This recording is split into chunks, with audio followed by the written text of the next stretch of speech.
Bueno, buenas tardes a todos. Vamos a empezar la reunión del Club de Lectura de la Caja Costarricense de Seguro Social. Yo soy Rebeca Ramírez, una de las coordinadoras. Vamos a trabajar así. Primero le voy a dar la palabra a Tatiana para que haga una presentación de nuestra invitada de hoy, doña Virginia, y también que hable un poco de la autora del libro. Después de eso, le damos la palabra a doña Virginia para que ella haga su exposición. Cuando doña Virginia termine, entonces empezamos con la sección de preguntas. Pueden hablar o pueden chatear sus consultas o sus comentarios. Bueno, bienvenidos a todas y todos a la reunión 55 del Club de Lectura de la Caja Costarricense de Seguro Social. Es nuestra primera reunión virtual, estamos en un momento muy particular en la historia de la humanidad, bueno, creo que era algo totalmente que no podíamos prever que podía suceder y bueno, lo estamos viviendo. Hablábamos ahora antes que probablemente esta va a ser la primera reunión bajo esta modalidad, pero la de abril y la de mayo, y ojalá no, pero tal vez incluso la de junio tengamos que hacerla bajo esta modalidad por las circunstancias particulares que están aconteciendo en el mundo. Pero bueno, lo importante es seguirnos conectando de esta manera. Ya habrá momento, o algún momento nuevamente nos vamos a poder reunir, abrazar, vernos y compartir de forma presencial esta actividad que realmente tal vez es de mayor trascendencia cuando uno forma parte de un club de lectura, porque cuando uno forma parte de un club de lectura la idea es poder compartir con otros lectores la experiencia del libro que se escogió durante esa semana o en el caso de nosotros durante este mes. Pero bueno, voy a hacer una presentación en donde primeramente me voy a referir a doña Carmen Naranjo, la autora de nuestro libro del mes, y posteriormente voy a introducir a doña Virginia Borlós, perdón,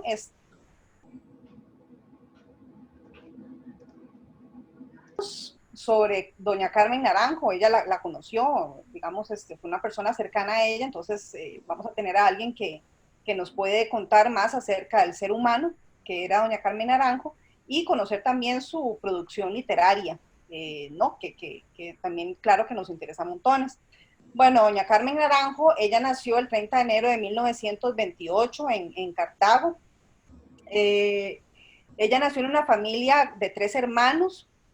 Un poco cuando uno explora la parte de evidencia en la infancia, hay una situación particular con la madre donde no tuvo una relación, digamos, eh, idílica, como uno podría pensar con la figura materna. Sí la tuvo muchísimo con su padre. De hecho, su padre, ella recuerda en algún momento, ella recordaba que cuando cumplió los 15 años, el papá lo que le regaló fue el diccionario de la Real Academia de la Lengua, y para ella eso fue así como muy, muy importante, algo muy bonito. Y bueno, fue su padre quien inculcó ese interés por la literatura, por la lectura. Y bueno, en su obra un poco se puede sentir, digamos, estos aspectos particulares de su primera infancia, su poca o escasa relación con su madre, la unión que tenía con su padre, y también, bueno, la relación que tuvo con sus hermanos y el hecho de crecer como con esa figura masculina alrededor de su vida. Doña Carmen Naranjo, y eso lo comentábamos en el video que hicimos para promover la lectura de Diario de una Multitud, fue una persona que no solamente destacó en la parte de escritura, sino que ella fue una funcionaria pública de gran relevancia en el país.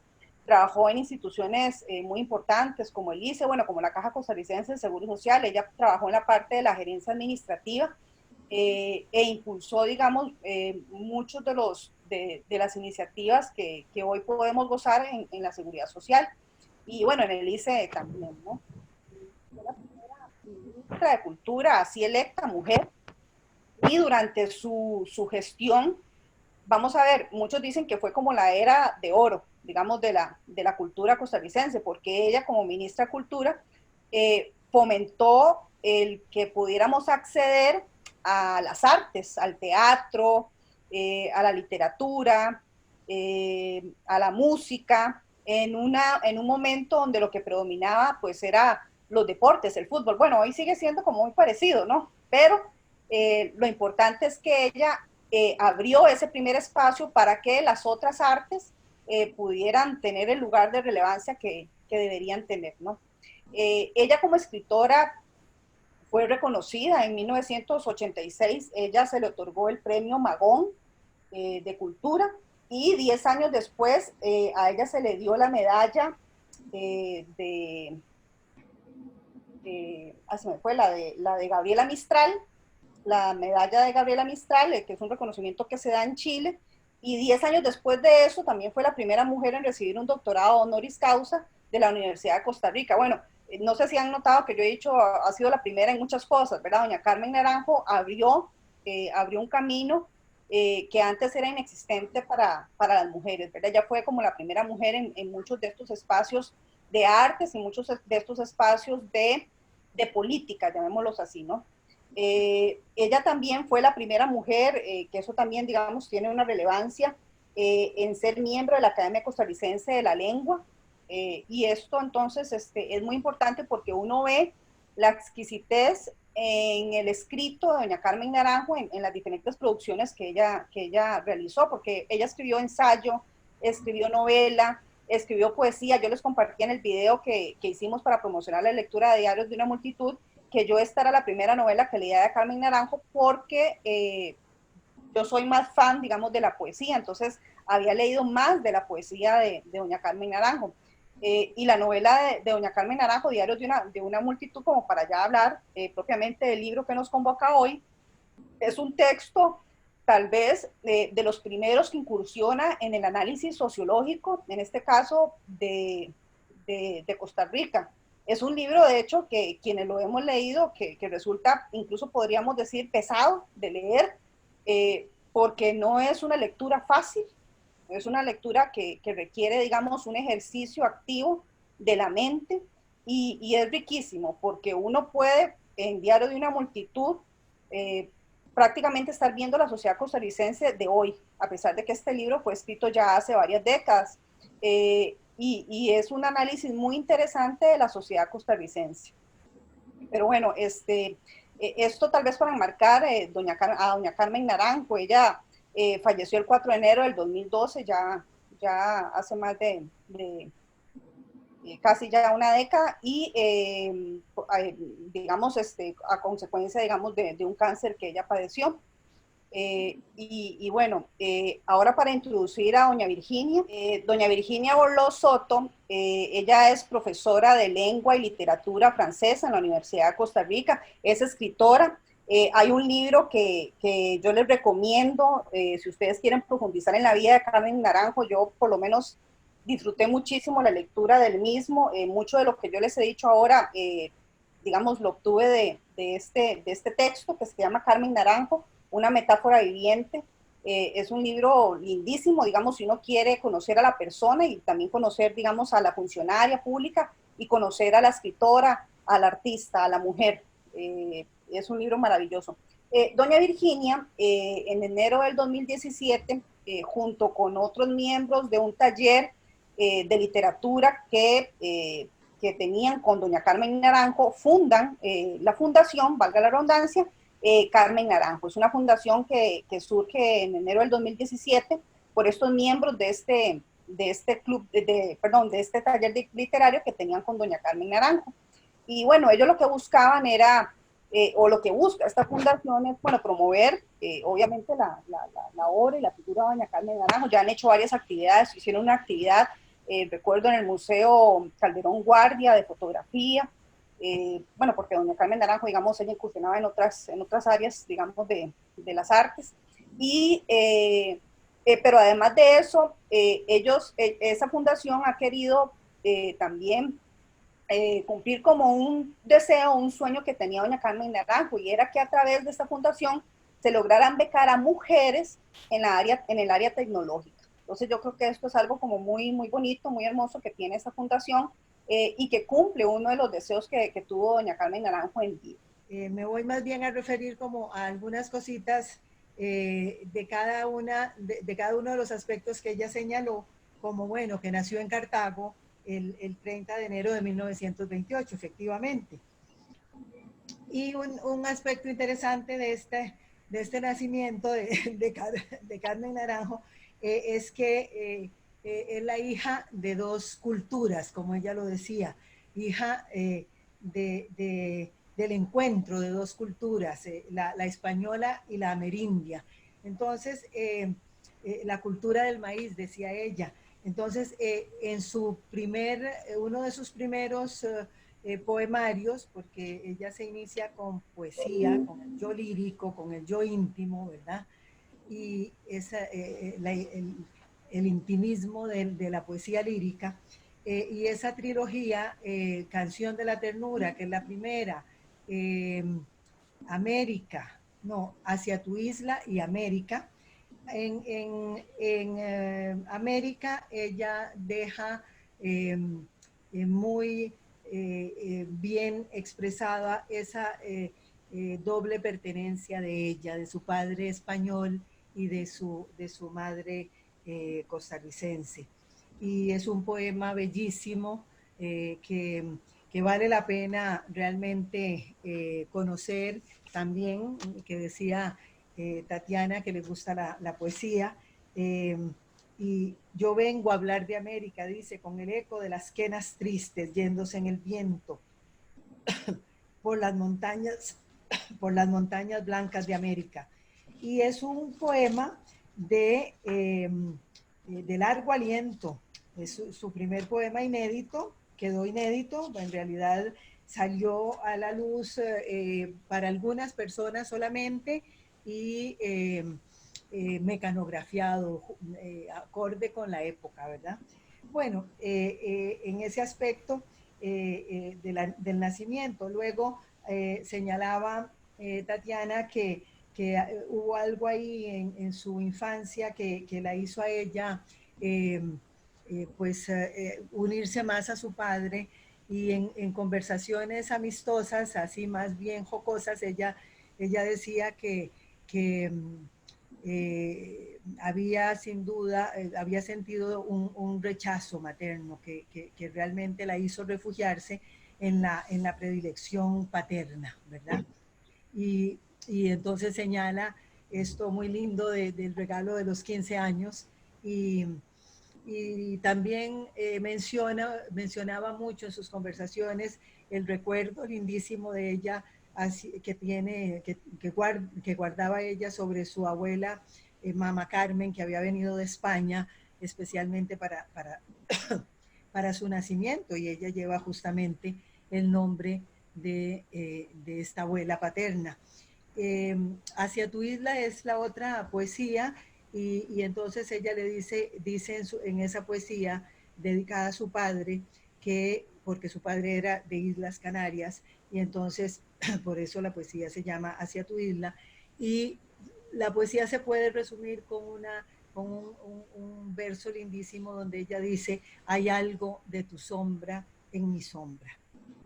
Luego, bueno, su infancia, toda esa parte entre hermanos y que ella, en la que recalca y que hace también ver que ella no era una niña que se conformaba con cuentos de hadas, ¿verdad? Para ella es la niña para la que nunca hubo alguna vez. Por eso escribe un cuento que se llama Nunca hubo alguna vez.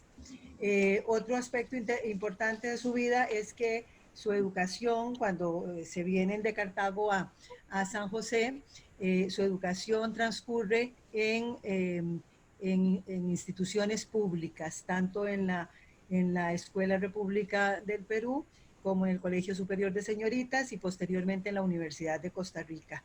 Y una anécdota interesante de esta época es cuando le preguntaban, o más bien de épocas posteriores, cuando le preguntaban en Inglaterra o en Francia que dónde se había educado, que en qué universidad de Harvard o de París se había educado, y ella decía que realmente era producto de la educación pública costarricense. Eso la enorgullecía muchísimo.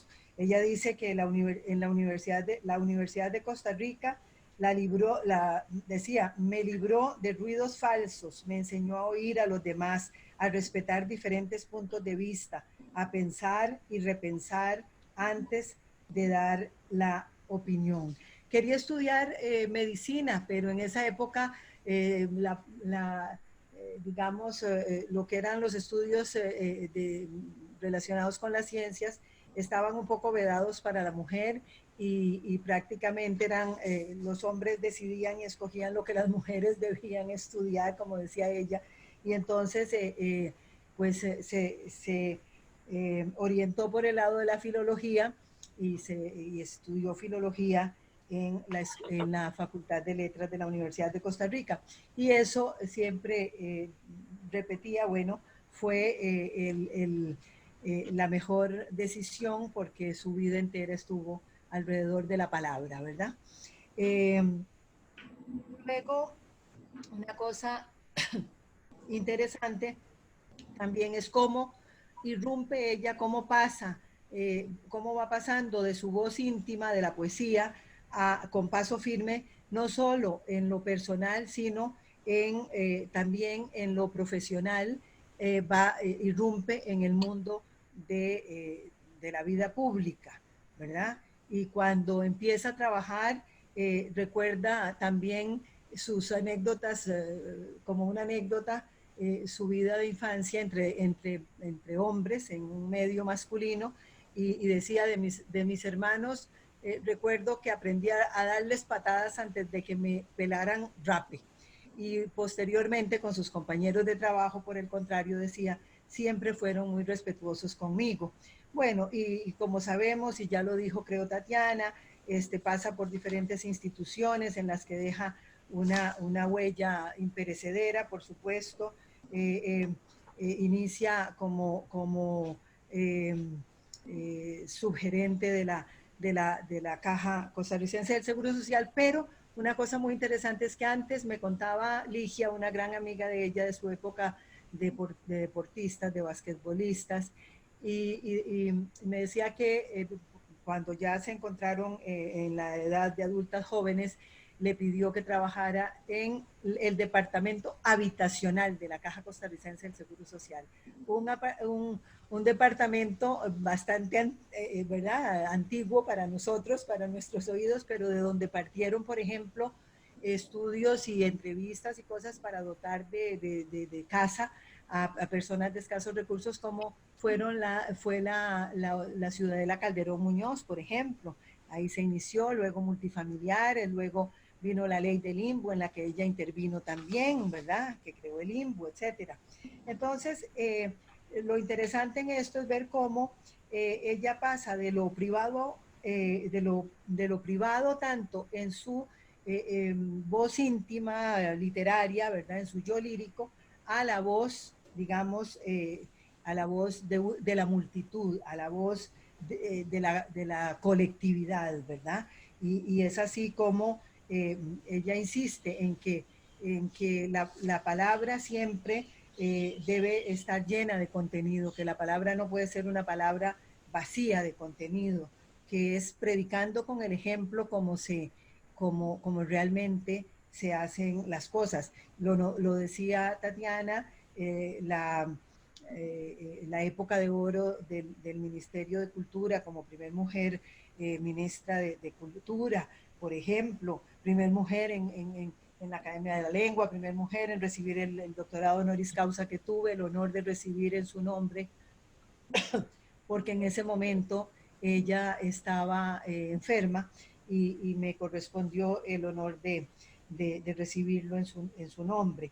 Entonces, es este brillante desempeño, ¿verdad?, de ella en general en la función pública, lo que la hace, además, tener esa conciencia tan lúcida que adivinamos luego en Diario de una multitud y cómo se da esa concordancia total entre la palabra y la acción. Una de las cosas que a mí más de las que soy más admirativa de la mujer Carmen Naranjo y de la escritora Carmen Naranjo es esa coherencia, esa concordancia entre la acción y la palabra. Por supuesto, ella pasa posteriormente, después de ocupar todas esas, todos esos puestos que ocupó a nivel nacional, también inicia una etapa de participación en organismos internacionales y pasa a ser consejera de la ONU, en la UNICEF,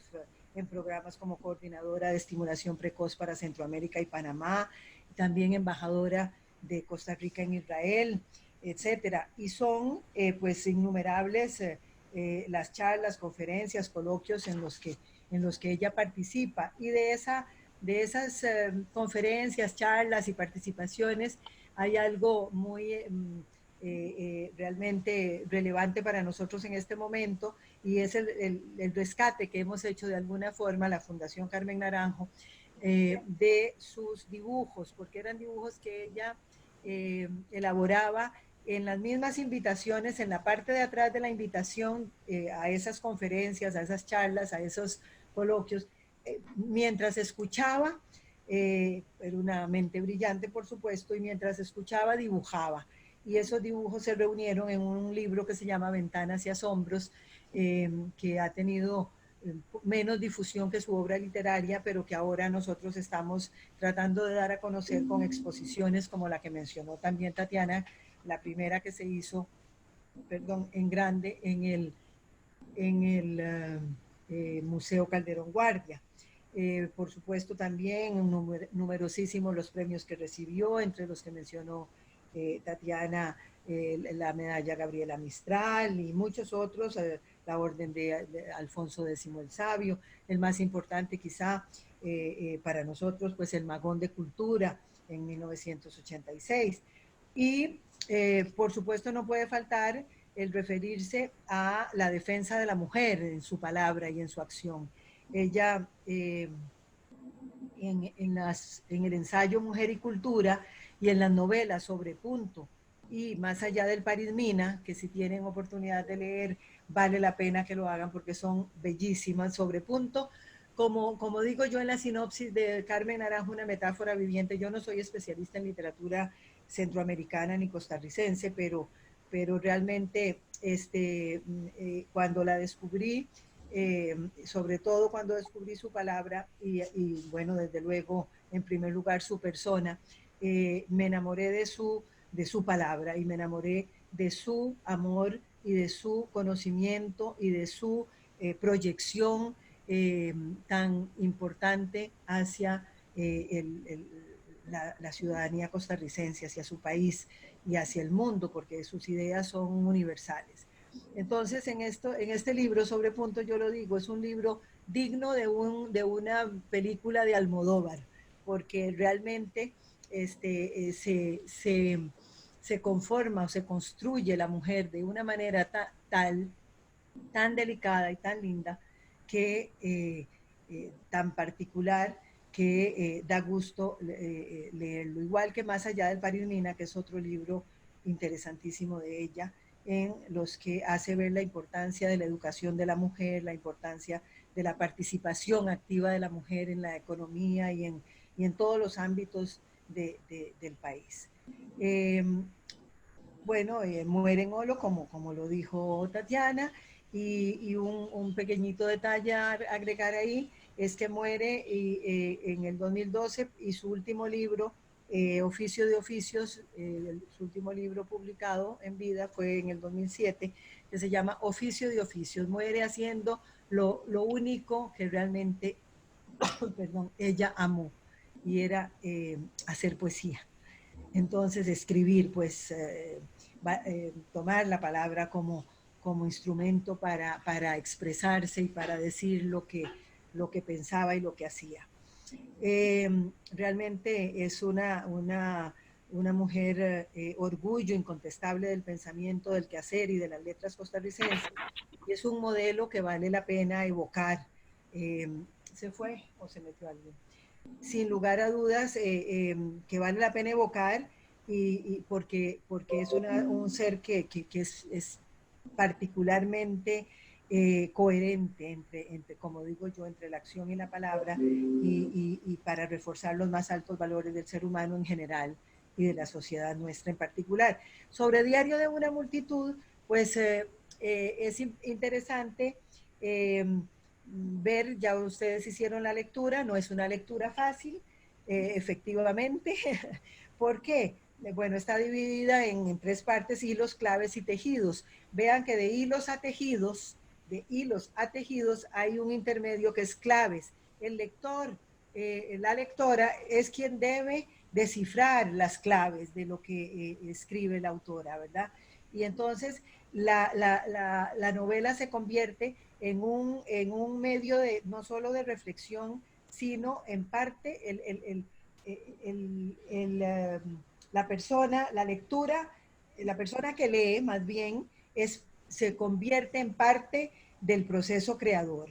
Esto tenemos que recordar que tiene sus orígenes en novelas anteriores como universales, como el mismo, bueno, de mis estudios, yo no digo especialidad, porque especialidad tienen grandes críticos literarios, qué sé yo, como Barthes, como Humberto Eco, como Julia Kristeva, quienes hemos estudiado un poquito más sobre una literatura determinada, en mi caso la francesa, sabe, perdón, sabemos que eh, Marcel Proust, con su libro En busca del tiempo perdido, a la recherche du temps perdu, que es lindísimo, escribió, no es su libro, son 7 volúmenes de una búsqueda de lo que queda en el recuerdo, en la memoria del ser humano, pero que él prácticamente magistralmente lo traduce a sensaciones. Eso dio lugar a una mirada nueva de la literatura a finales del siglo XIX, que culmina después con Joyce James, que eh, realmente, más bien James Joyce, no al revés, James Joyce, que con su libro Ulises, ¿verdad? Eh, es el punto de partida, la culminación de esto que había iniciado Proust y que se conoce como la antinovela, ¿verdad? Una novela difícil de hilar, de comprender, etcétera.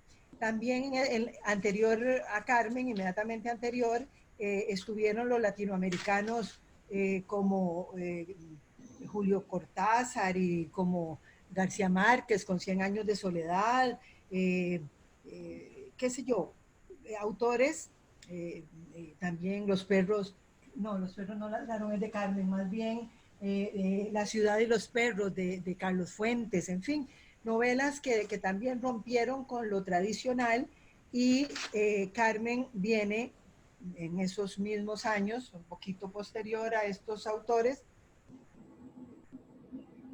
con este libro que por los conocedores y las personas estudiosas de la obra de Carmen fue considerada la novela, la primera antinovela, ¿verdad? O la novela eh, portadora de autonegación, ¿verdad? Por ejemplo, una gran estudiosa que hizo su tesis doctoral sobre Carmen, considera, que se llama Lucibet Martínez, presentó su tesis de doctorado en la Universidad de Puerto Rico en 1987, y una de sus, digamos, de los puntos que ella quiere probar o que prueba en su tesis, es el de que, la de que Diario de una multitud constituye la antinovela de la narrativa costarricense, que abre caminos nuevos en el novelar de este país. En realidad, esto no solo ha sido apreciado por ella como estudiosa de la obra de Carmen, sino por muchas otras personas que han estudiado su obra a profundidad y que le han dedicado, por supuesto, tesis, estudios, ensayos, trabajos de todo tipo, ¿verdad? Entonces, les decía al principio que esa división entre hilos, claves y tejidos da, en cierto modo, unido al título diario de una multitud. Es lo diario, lo cotidiano, la vida de todos, y somos todos, es la multitud, es el recrear ese ser de cada quien, ¿verdad? Cómo se va transformando entonces esos hilos, cómo se van hilando justamente, cómo se van tejiendo con lo que vamos descifrando, con lo que vamos comprendiendo, reinterpretando, pero no de manera individual, sino en compañía con el resto de personajes y de seres con los que nos identificamos, y vamos justamente eh, realizando eh, un tejido, ¿verdad? Entonces, hilos claves, cómo nosotros desciframos y cómo tejemos una realidad que es la realidad nuestra, como se dice muchas veces frustrante, esa realidad de la clase media, esa realidad de la clase media a la que Carmen logra, observa y logra describir de manera tan magistral, ¿verdad? Entonces, como podemos constatar, esta novela recobra, pienso yo, todo su valor y su vigencia, y muy particularmente en los tiempos que vivimos en la actualidad, en los que se evidencia más que nunca la intencionalidad de la autora, que clama por el abandono imperativo del individualismo, porque ella lo considera el individualismo anárquico, que es el que imposibilita toda labor constructiva y comunitaria. ¿Qué más, qué mejor manera de hacer realmente honor a su palabra y a su lucha real, lucha aportando ideas y llevándolas a la acción en la sociedad en que le tocó vivir, y qué más homenaje y qué mayor satisfacción la nuestra poder reflexionar, poder analizar, reflexionar y poder valorar en este momento la importancia de la solidaridad, del trabajo comunitario, de esa labor constructiva que nos corresponde, partiendo del individuo hacia los demás, hacia la comunidad y construyendo un mundo mejor. Muchas gracias por sus palabras, doña Virginia. En realidad yo le comentaba el otro día a Katia, lo bonito que es tener la posibilidad de conversar con alguien que haya conocido a doña Carmen y que nos hable un poco de cómo era ella. Y sobre todo para nosotros, que muchos somos funcionarios de la Caja, saber qué fue ese paso de doña Carmen en la Caja, en la institución. Claro. Ahora sí, si me lo permite, quiero cederle la palabra. Si alguien tiene alguna consulta que hacer, voy a activar los micrófonos. Traten de no tener ruidos por ahí que se nos cuelen y nos entorpezca un poco la comunicación. Para que hagan las consultas que tengan, o si no tiene micrófono, que las escriban en el chat. ¿Cómo no? Con mucho gusto. A mí me gustaría consultar con respecto a la disponibilidad de la obra de doña Carmen Naranjo. Por ejemplo, específicamente este libro, Diario de una multitud, es bien difícil, digamos, obtenerlo en formato impreso. Por dicha, sí está disponible en formato digital. Exactamente. Pero sí, digamos, es bien complejo, por lo menos este texto, haberlo conseguido en formato impreso. Y todo esto, no sé cómo está esta producción de doña Carmen Naranjo. ¿Qué tan fácil es de conseguirla? ¿Se está pensando en hacer reediciones? No sé si por ahí usted tiene información. Sí, cómo no. Uno de los grandes, digamos, retos de la Fundación Carmen Naranjo es precisamente la reedición de libros de ella. Yo como funcionaria afortunada en este momento todavía de la Universidad de Costa Rica, tuve oportunidad de presentar un proyecto el año pasado que culminó con la reedición del libro 5 temas en busca de un pensador. Ya ese libro está a disposición del público en la editorial de la Universidad de Costa Rica. Por supuesto que hay otras iniciativas que Katia está moviendo con la editorial Costa Rica y con otras, sí, básicamente con la editorial Costa Rica, para nuevas reediciones. No es tan sencillo, hay que tener pues el patrocinio y hay que tener, nosotros tenemos los derechos de autor, la fundación los tiene y en eso estamos, pero por el momento nos alegró muchísimo, fue realmente un motivo de regocijo haber podido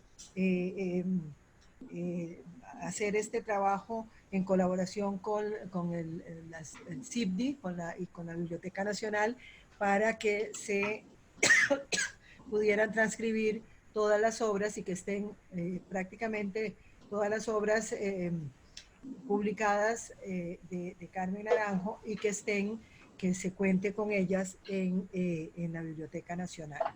Pero estamos trabajando por reediciones. Por el momento, perdón, no hay más, casi no hay libros, ya no quedan, quedan algunos pocos, pero algunos de poesía, alguno que otro de narrativa, pero ya los más buscados, los más importantes, como Diario de una multitud, como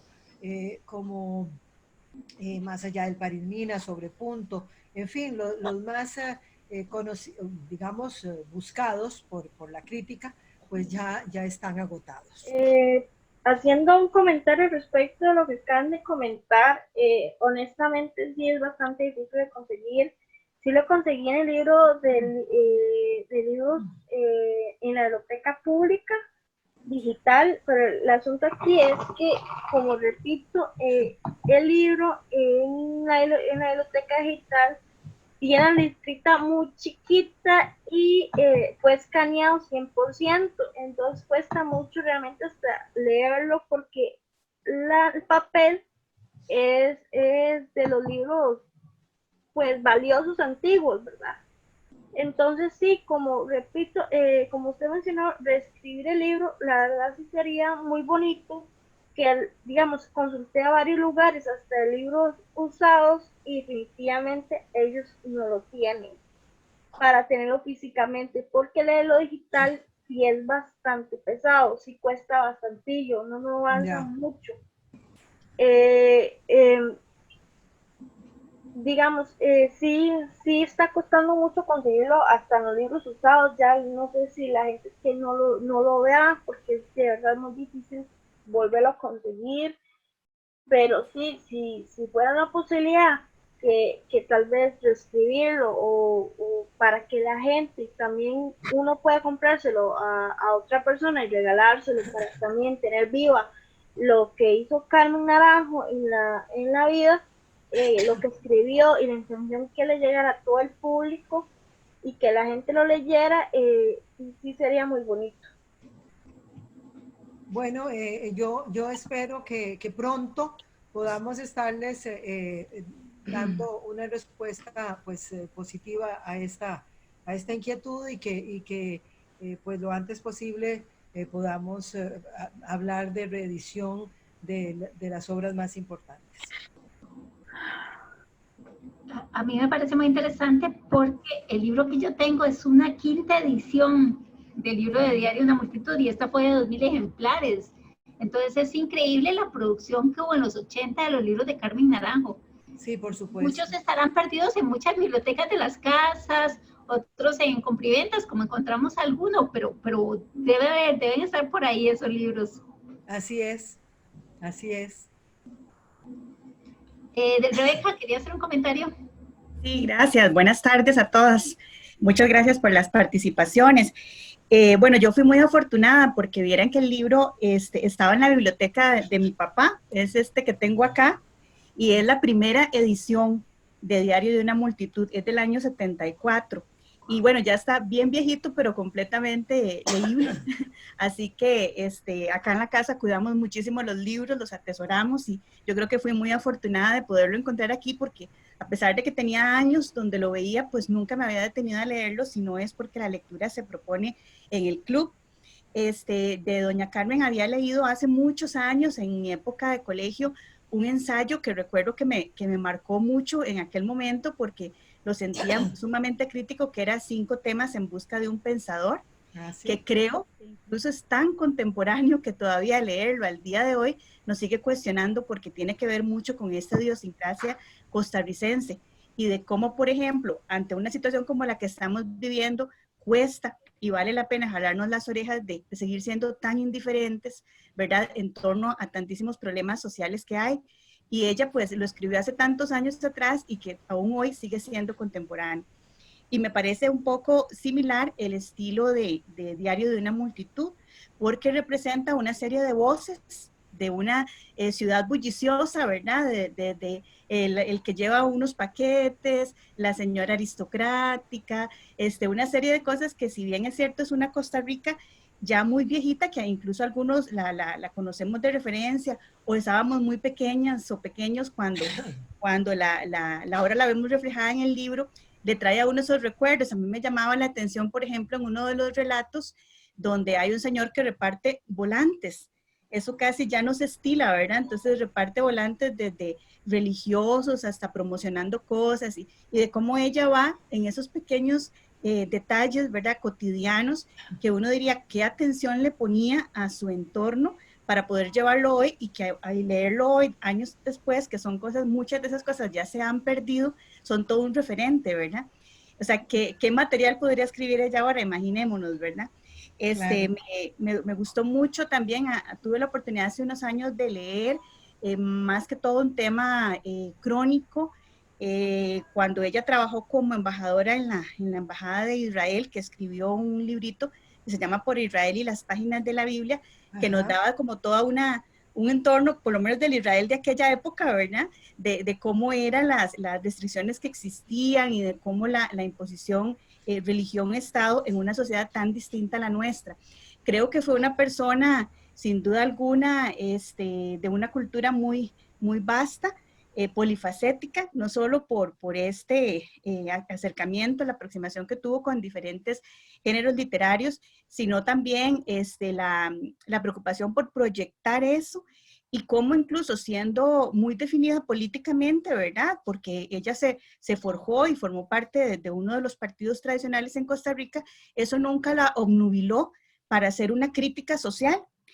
Muy por el contrario, más bien creo que sirvió para retroalimentar desde las letras y desde la cultura, mover muchas veces el piso de muchas cosas que había que replantearse.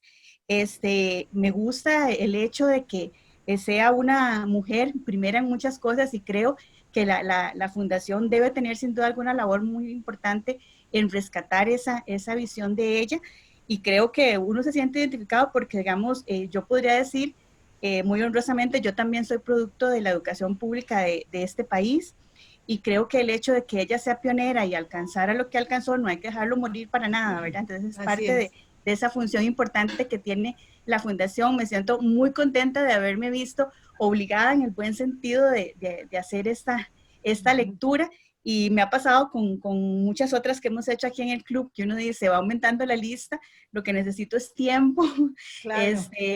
de una cuarentena, ojalá de una pandemia no, pero sí una cuarentena cultural en algún momento cuando todos nos calmemos un poquito para poder deleitarnos con esas cosas. Creo que sí, efectivamente la novela, al inicio uno dice, uy, estoy como desestructurada, ¿qué es esto? ¿Verdad? Empieza un relato y sigue otro y ¿dónde está el hilo conductor de eso? Entonces, pero lo importante aquí, bueno, y quienes somos lectores y lectoras obstinados de decir, esto lo termino y voy a agarrarle el hilo, y ya uno le empieza a agarrar el gusto también, ¿verdad? Entonces uno dice, termino este relato, me enlazo, y mira, en alguna medida esto ya lo había dicho en otro, entonces ya uno mismo, como lector, empieza a hilvanar efectivamente esos tejidos y a unir esas partes del libro. Y creo que en su momento debió haber sido, ella fue usada en hacer esta técnica, o en retomar esa técnica literaria, y seguramente pienso yo que rompió con el estilo de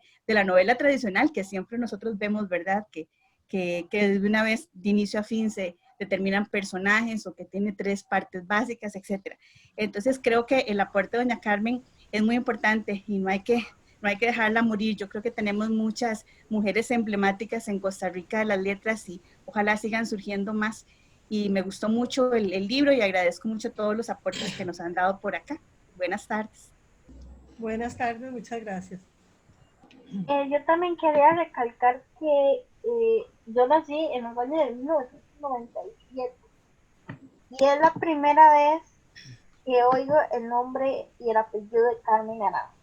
O sea, honestamente, en cole ni en la escuela salvaron la gran labor de Carmen Naranjo, nunca lo mencionaron, y realmente conozco muchos estudiantes que ahorita que están saliendo de los años 2000 no conocen tampoco Carmen Naranjo, no saben nada de ella, y siento que es importante hacerla como renacer el nombre de ella, como comentar, o sea, volverle a hacerle énfasis a ella para que la historia que ella hizo, el esfuerzo que ella hizo permanezca y que todavía se reconozca. Me parece excelente. Yo creo que aquí en el Club de Lectura ya hemos tenido la experiencia de darnos cuenta que somos un país que olvida fácilmente, sí. Aquí hemos tenido la oportunidad, bueno, de leer acerca de Unice Odio, de leer a Yolanda Aramuno, acerca de Yolanda Aramuno, perdón, y uno se da cuenta que es como tan reiterativo, o sea, es súper reiterativo el hecho de que no nos enorgullezcamos, digamos, de los artistas que tenemos aquí en el país. O sea, eso creo que es algo como de siempre, y eso afecta tanto a hombres como a mujeres, pero bueno, todavía con las mujeres esa invisibilidad se hace más notoria. Por dicha aquí, digamos, y lo digo a título personal, pero yo creo que es el sentir de muchos, tomamos la decisión de hacer, intercalar las lecturas de libros de autores costarricenses con autores extranjeros. Y hemos tenido la oportunidad de eso, digamos, como Mercedes, de pronto decir, bueno, y ya descubrí a Carmen Naranjo, ¿verdad? Y un poco más interesarnos en los artistas y las grandes escritoras y los grandes escritores que son de este país y que incluso a veces son más reconocidos en el extranjero. Así ¿verdad? es. O sea, que de pronto, ahora que leímos, por ejemplo, el libro de Sergio Ramírez de Yolanda Aramuno, ya se me fue el nombre, ¿cómo se llamaba? La fugitiva. La fugitiva, sí, y que bueno, por lo menos a mí cuando estamos leyendo un libro me gusta así como empezar a buscar información acerca del escritor y un poco la historia que hay detrás, y uno se da cuenta, digamos, del pedestal en que pone don Sergio Ramírez a Yolanda Aramuno, o sea, y don Sergio Ramírez, ¿verdad? O sea, que tal vez es el escritor ahorita contemporáneo más importante centroamericano que hay. Y uno dice, y aquí no, ¿verdad? O sea, recuerdo cuando se inauguró el puente de Yolanda Aramuno, y la gente dice, ¿y quién es ella? O sea, ¿por qué le ponen el nombre de ese puente de Yolanda Aramuno? O sea, ¿quién es ella? Entonces, sí. Uno dice, terrible, claro. O sea, es increíble. Claro. Y en el libro de La fugitiva de don Sergio Ramírez, un poco habla de eso, del olvido del artista. Y nos pasó que, bueno, como el libro relata el tema de la tumba sin nombre, bueno, después de la reunión fuimos a la tumba y le hicimos ahí un homenaje a Yolanda Aramuno, y resulta que porque ahora el cementerio, pues, en general ahora es un punto turístico, ¿no? En el mapa que tenían de las diferentes tumbas de personas relevantes en la historia de Costa Rica, estaban un montón de escritores, pero Yolanda Aramuno no estaba. o sea, es como una lucha constante, o sea, una lucha constante para que no nos olvidemos de estas escritoras y también de los escritores, porque la verdad es que también ellos sufren el olvido. Y sí hace falta más, creo que en las nuevas generaciones, o en las generaciones más recientes, poder darles espacios para que ellos puedan conocer acerca de estas personas. Por eso yo creo que es tan relevante la función que hace la fundación, porque de alguna manera eso es lo que están buscando, hacer espacios para que podamos tener la oportunidad, si nos la permitimos, porque eso es otra cosa. O sea, a veces la gente dice, es que aquí no hay, no sé, no hay teatro para el público, no hay musicales para el público abiertos, y la verdad es que sí hay. Lo que pasa es que uno no los busca, o uno no se preocupa, digamos, por darnos cuenta que sí existen, ahí están. Es un tema también si uno se permite conocerlos, pero bueno, eso es un rol muy importante que está haciendo la fundación. Me alegra, por ejemplo, que Mercedes, bueno, ya se dio cuenta que por lo menos ya conoce el nombre y el apellido de doña Carmen Naranjo, y ojalá, digamos, se interese más por conocer su obra. Yo le recomiendo la poesía, insisto, a mí me encanta la poesía de doña Carmen Naranjo. Este fue un libro, ahora, doña Virginia, bueno, mientras se resolvían los problemas técnicos, nos pusimos a conversar acerca del texto, y yo les compartí a los compañeros que para mí fue muy difícil leer este libro, digamos, sí me costó. No es un libro como que uno pueda, digamos, yo sí tuve que buscar mis espacios, así, estar hiperconcentrada, porque no es de lectura fácil. No, no es de lectura fácil. Exactamente, yo les decía a los miembros que yo tiendo a aprovechar los espacios, por ejemplo, los tiempos de almuerzo en el trabajo, o cuando viajo en el bus para leer los libros. Sin embargo, ese libro yo no podía leérmelo ni en el tiempo de almuerzo, ni en el bus, porque no, requería una concentración que yo decía, no, necesito coger un espacio, un lugar así como tranquilo, y leérmelo poquito a poquito. Yo generalmente no duro un mes leyéndome el libro, pero este sí lo fui leyendo, digamos, me tomé todo el tiempo del mes porque incluso me resultaba cansado. Sin embargo, una vez uno superado como ese bloqueo inicial, porque la verdad es que inicialmente uno sí se siente así como uy, ¿qué es esto tan terrible, verdad? Qué duro, qué pesado. Pero una vez superado ese bloqueo, me pasó pues lo que le pasó a Rebeca, y que ya superado eso, ya uno sigue adelante y lo disfruta montones, porque hay historias, la verdad es que de mucha sensibilidad. Saray ahora nos mencionaba algunos pasajes que a ella digamos, la conmovieron, y creo que yo también tuve esa misma experiencia con algunos de los pasajes del texto. Bueno, qué dicha, qué bien, me parece excelente que haya sido esa la experiencia. Sí hay que tener claro que es una lectura que interpela mucho, que hace que la persona que lee realmente se concentre, como dice usted, se meta en el libro y sea parte del libro. Por eso se habla de que rompe con el personaje tradicional, ¿verdad? Con los personajes tradicionales, y la persona que lee más bien pasa a ser un nuevo personaje de la novela. Entonces hay ese proceso recreador de la novela, ¿verdad? Sí, definitivamente se exige un lector activo. Uno no puede sencillamente llegar y enfrentarse al libro si no está armándolo un poco, porque está construido como en partes, como uno de sus libros que así se titula. Entonces uno de pronto va leyendo algo, se mete como la parte de las llamadas telefónicas, no sé si se lo recuerdan, que había interferencias, se metió otra llamada, luego otra y luego otra, pero algunas tienen continuidad, solo que hay que estarlas hilando. Así es. Por eso es tan magistral realmente la concepción de la novela en Carmen Naranjo, desde su nombre, como yo les decía, desde su título, es el diario vivir de todos. Esto puede ser el diario vivir de cada persona y de todos a la vez. Es el diario, no el diario que escribimos individualmente y contamos las cositas que nos ocurren o cosas importantes que nos ocurren como individuos, sino ese diario que es mío y a la vez de todos, ¿verdad? Eso por un lado, desde el título. y luego esas tres partes de hilos, claves y tejidos, cómo se va hilando precisamente la escritura y la lectura, porque es una transformación del texto gracias a la percepción y a la vivencia de la lectura que se hace. ¿Alguien más que tenga por ahí algún comentario? Coincido con Tatiana, sí, digamos, en la complejidad de la lectura, ¿verdad? Que realmente es una lectura en este sentido, o como que no se puede, no está hecha como para leerse a prisa.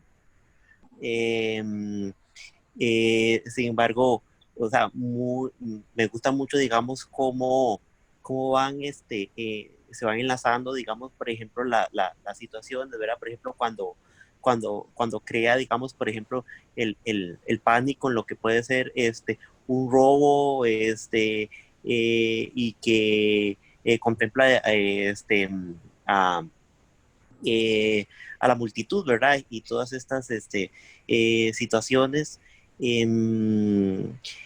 De hecho, cuando leí el capítulo de Alfredito, pensé que él por algún momento se iba a convertir como en el pasaje principal, ¿verdad? Protagonista de la novela, ¿verdad? Tal vez como en el sentido de de los sectores vulnerables, ¿verdad? Después al ver dónde va cambiando, digamos, los capítulos, sí, ve uno un estilo de lectura en este sentido complejo, pero muy, eh, eh, bueno, me gustó mucho, realmente lo disfruté mucho. Hay un par de cosas que a mí me llaman la atención. Bueno, es terrible porque nos está narrando la historia de una multitud que resulta en realidad muchas cosas que hemos naturalizado, porque es lo que ocurre, en lo que hace la gente, lo que hacemos todos. Entonces, con un acercamiento desde el tema del género, de verdad que es desgarrador cómo hay muchos pasajes donde la mujer, la niña son puestas como un objeto, pero se la naturaliza en el mismo discurso.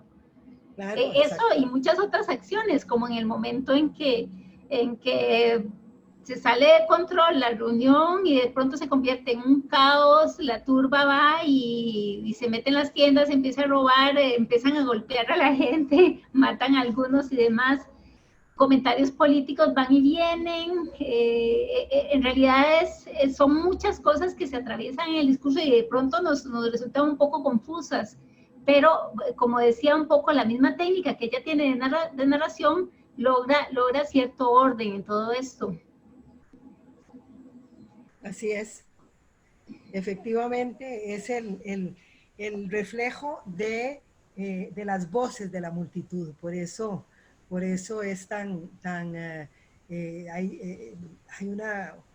un entretejido perfecto, ¿verdad? Al final, a lo largo y al final de la novela, entre lo que plantea la autora y lo que realmente percibimos y sentimos y vivimos durante la lectura. Y es interesante porque el momento en que nos convertimos en parte de la turba, que no somos individuos, no somos parte de la multitud, somos capaces de hacer cualquier cosa. Exactamente. No, desaparece como la moral, la ética, ciertos principios, sino que nos vamos con la multitud. Así es. Coincido con los comentarios de los demás gente que no fue fácil la lectura del libro, muy diferente tal vez a las lecturas que acostumbro leer, muy diferente, pero me agrada mucho saber que gracias a una iniciativa como esta, como este club de lectura, o como que exista una fundación, como la Fundación Carmen Naranjo, uno pueda conocer autores como estos. Posiblemente por iniciativa mía propia, tal vez no hubiera leído nunca el libro, pero me dio una oportunidad de conocer a la autora y conocer su obra, y pues quedar con ganas de leer otras obras de ella. Les soy sincero, no lo disfruté tanto, no me gustó tanto, pero eso es una cuestión de gustos, no simplemente, pero sí es interesante por lo novedoso con respecto a otros tipos de escritura. Sí, yo igual que Gustavo, por ejemplo, a mí no se me ocurriría recomendar este libro como para motivar a la gente a leer la obra de doña Carmen Naranjo. O sea, No. yo no empezaría por este. Bueno, normalmente, probablemente empiece con alguno de poesía, y este lo voy dejando casi que al final, digamos, por lo complejo que puede resultar. Claro, digamos, va a depender mucho de la experiencia lectora que uno tenga, ¿verdad? Pero, por ejemplo, sí, no se me ocurriría así como decirle a alguien, uy, léase este libro porque claro, o sea, sí, digamos, desde el punto de vista de escritura, está muy bien escrito. Y es muy interesante todo el análisis, o sea, es una cátedra de sociología en una novela, pero así como para que alguien se enamore de Carmen Naranjo, yo no empezaría por este libro, ¿verdad? Porque sí es difícil, Sí, efectivamente. es complejo. Es de lectura pesada, ¿verdad? Es de Como lectura diríamos, pesada, exactamente. es de Entonces, una lectura pesada. sí, no, Avanzados. el último de ella, por ejemplo, el de los oficios, Oficio es una maravilla, una belleza. o sea, es maravilloso, o sea, es maravilloso. Yo por ejemplo, digamos, empezaría tal vez por incluso ese, el último. Eh, eh, pero sí, comparto con Gustavo que para mí fue todo un reto, digamos, leérmelo, porque sí, yo tenía que ir muy pausada en la lectura para no, porque me agotaba, digamos, me agotaba porque sí, lo que decía Rebeca, uno tiene que estar como requiere que el lector esté muy activo en el proceso, ¿verdad? Hay libros que de pronto uno casi que, o sea, puede estar escuchando música, viendo tele y leyéndose el libro y se leen facilísimos, ¿verdad? Hay libros que son así. Jamás, no es de ese estilo, ¿verdad? Pero sí, yo creo que es importante abrir los espacios para conocer autores costarricenses y leer más acerca de esos escritores.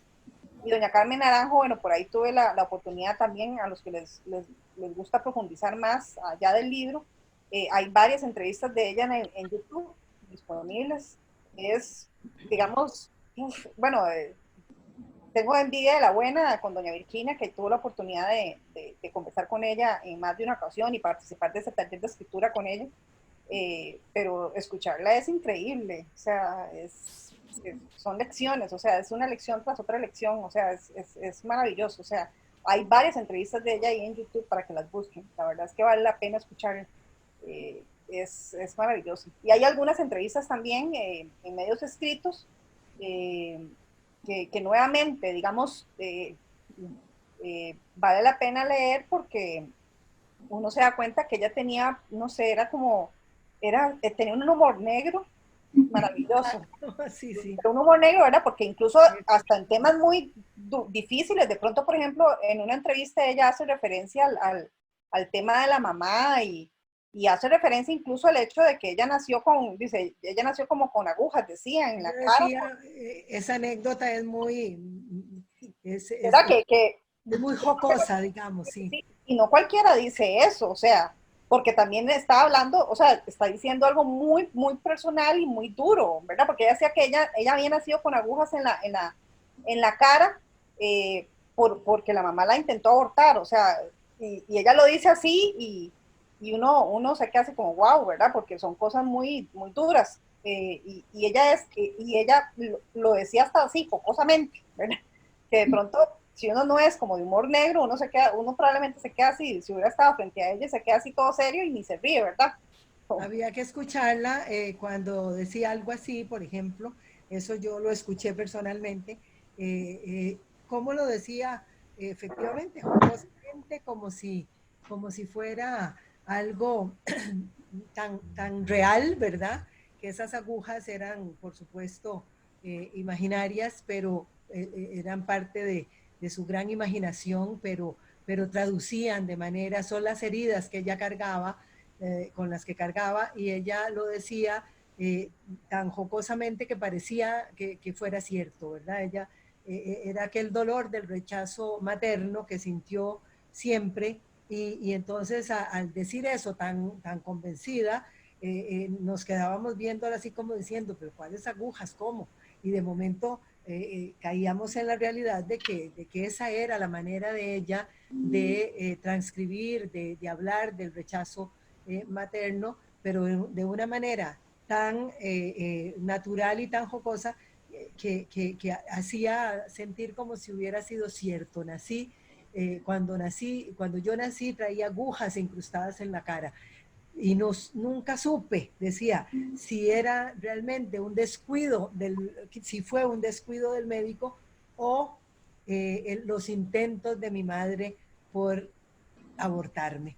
Entonces, realmente algo tan así, que lo contaba de manera tan natural, tenía un trasfondo y una importancia en su sensibilidad y en su vida que la marcaron siempre, ¿verdad? Que fueron importantísimos en esa manera de ella de percibir y de ver el mundo, de ser tan observadora y de ser tan sensible a todo, ¿verdad? Con esa prodigiosa imaginación, por supuesto, también.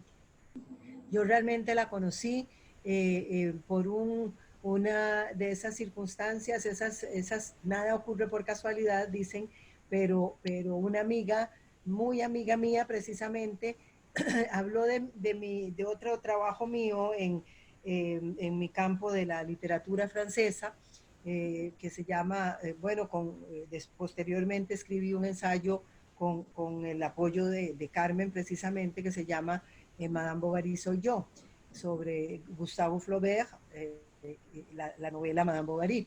Y ella en su club de lectura, en su club no, se llama los talleres literarios en realidad. Es que club de lectura estoy influenciada por el de ustedes ahora, pero en realidad eran talleres literarios y esta amiga mía formaba parte de ese taller literario desde antes de los 2000, de los años 2000, o sea, inicio de este milenio. Y en algún momento, doña Carmen, en aquel entonces para mí doña Carmen, después me dijo, no me digas doña porque no lo resisto, no me gusta el doña, decía.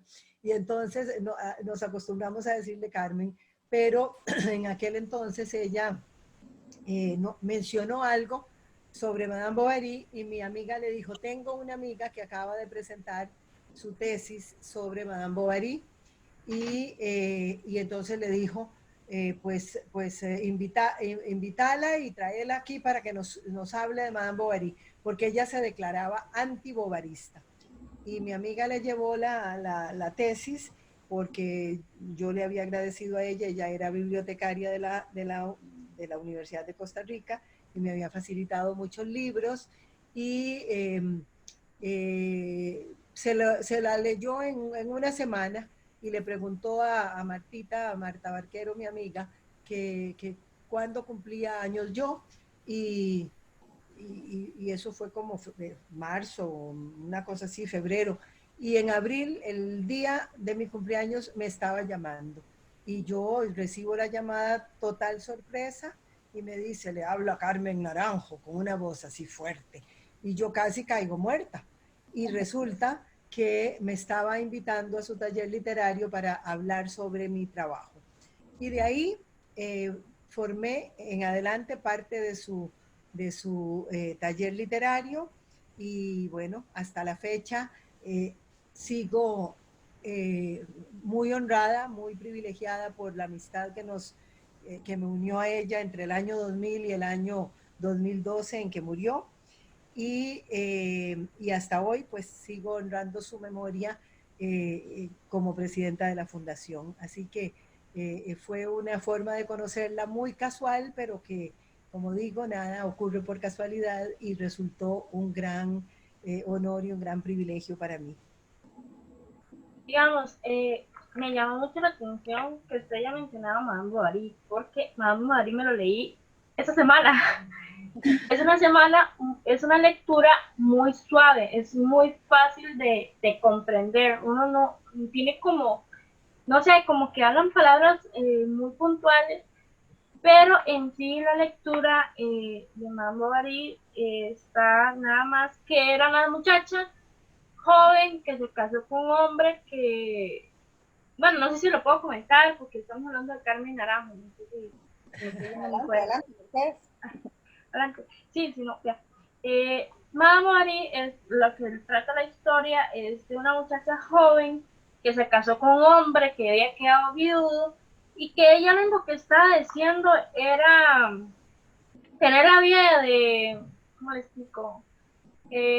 Clase social alta, visitar teatros de social alta y vestir vestuarios de caros, todo eso, y llegó un punto que, bueno, ella le metió el cuerno, en palabras ticas, al marido con León, y León no la que, bueno, León era un hombre picaflor, picaflor en otras palabras, y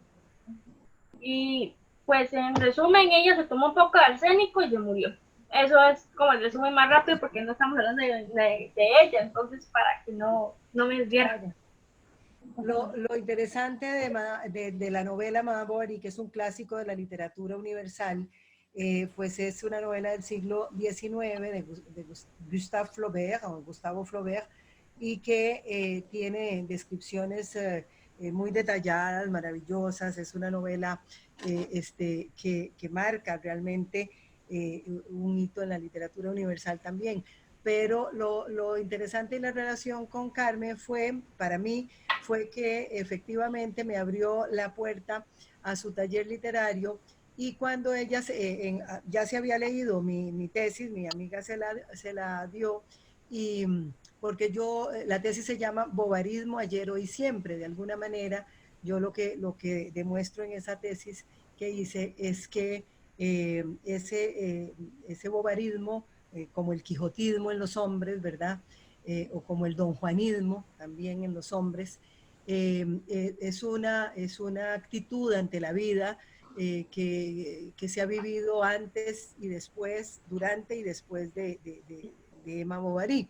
Entonces, Carmen la lee y me invita al taller literario y en adelante ella me dice lo que más me llenó de dicha fue que realmente me dijo, esa tesis no se puede quedar en una gaveta ahí de la universidad porque nadie la va a leer. Hay que convertirla en un ensayo. Y fui a trabajar semana tras semana durante mucho tiempo.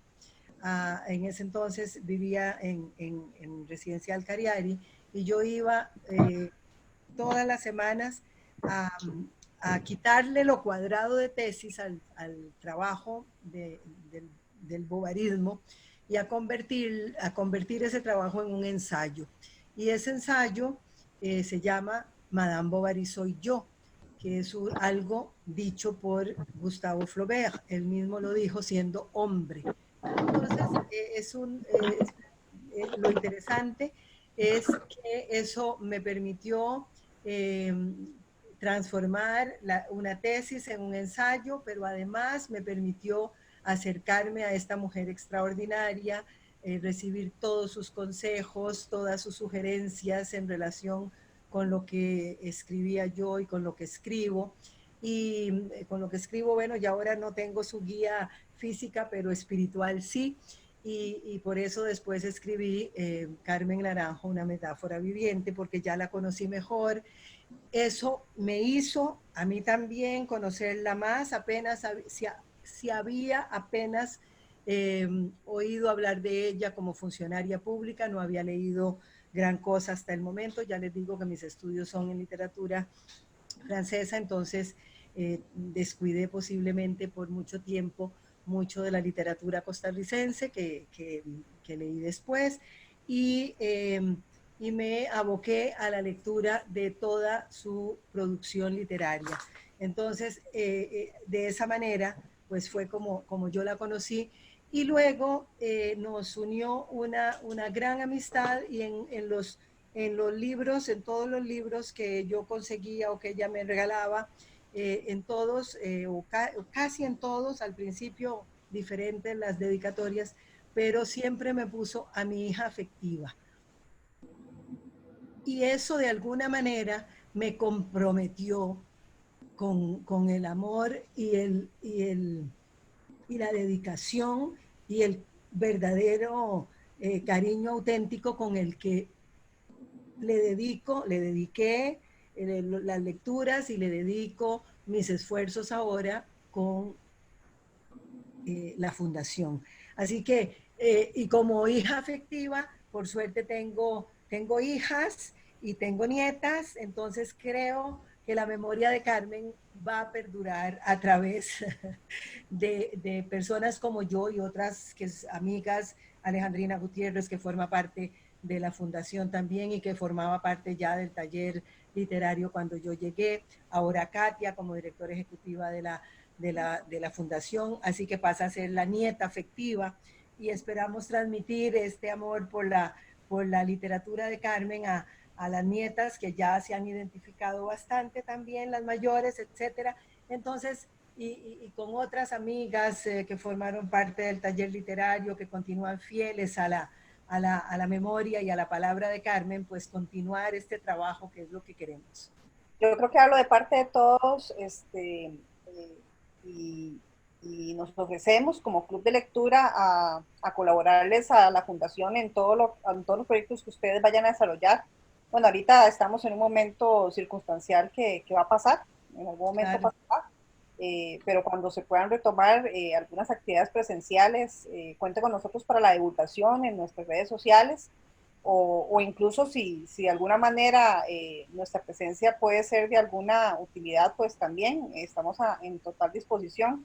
Yo sé que hablo por Rebeca y por todos los miembros del club cuando digo esto, y agradecemos que existan personas como ustedes interesadas en rescatar la memoria y la obra de personas que han dado que dieron tanto al país en diferentes ámbitos. Doña Carmen Naranjo realmente, o sea, si uno se pone a indagar y a buscar en cualquier rincón del país algún legado que ella haya dejado, ahí lo vamos a encontrar, ¿verdad? Porque ella pudo a través de la función pública, me parece, tocar muchas vidas, y estoy seguro que por ahí hay muchas personas que algún acto de ella lo tienen ahí presente y se lo agradecen. Así es. Ahí estamos a la orden. Muchísimas gracias. Creo que ya estamos. Agradecerle a doña Virginia por su participación en nuestra primera reunión virtual. Gracias a todos los que participaron en la reunión. Recuerden que este mes vamos a seguir hablando del libro. Vamos a hacer un Facebook en vivo para comentarlo en línea. Y decirles que sigan guardaditos en sus casas, no salgan, cuídense mucho, lávense mucho las manos, para ver si dentro de unos 2, 3 meses nos podemos volver a ver en persona. Hasta luego a todos. Muchísimas gracias. Muchas gracias. Hasta luego. Gracias, Hasta luego. Hasta luego. Adiós.